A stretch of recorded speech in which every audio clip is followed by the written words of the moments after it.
សួរលោកពូបាទចាផ្ទះនេះគឺមានពិតមែនផ្ទះដែលយើងដាក់រូបអាដាមសន្តិនេះលោកពូណែនម្ចាស់ផ្ទះខ្ញុំមកថ្ងៃនេះគឺយកជំនួយ1លានរៀលរបស់បងប្រុសសម្ដេចសេងរតនាគឺយើងយកមកជូនគាត់ដើម្បីឲ្យគាត់ធ្វើផ្ទះដល់គាត់ឲ្យគាត់អាចទៅទិញស័ង្កសីទិញអីពូណែននេះជាទឹកចិត្តអ្នកនៅទីនោះដែលគាត់ចង់ឲ្យគាត់ឆ្លាញ់ការតស៊ូបពូគាត់តស៊ូយូរហើយតាំងពីសង្គមជាតិមកហើយយើងដើម្បីឲ្យឃើញថាផ្ទះនេះគឺពិតជាមានទឹកមែនអត់មានអ្នកនិយាយទេពូសូមថ្លែងអំណរគុណទៅគឺសម្ដេចសេងរតនាហ្នឹងបាទលោកសូមថ្លែងអំណរគុណ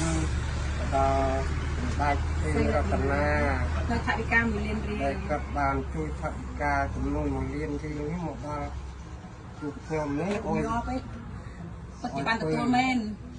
ឲ្យខ្ញុំនេះធ្វើជាងធ្វើឲ្យស្អាតហើយខ្ញុំនឹង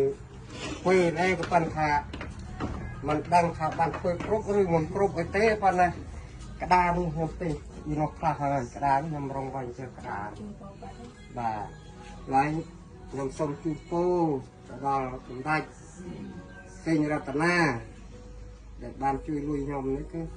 សូមឲ្យសម្ដេចទៅទីណាក៏បានសេចក្តីសុខហើយរស់ស៊ីមានបានហើយប្រាថ្នានៅសម្បត្តិណាក៏បានដូចតែក្តីប្រាថ្នាណាចាពុកម៉ែបងប្អូនបើចង់ជួយមកពូណែនទៀតគឺអាចជួយតាមរយៈខ្ញុំបានតាមរយៈខ្ញុំក៏បាន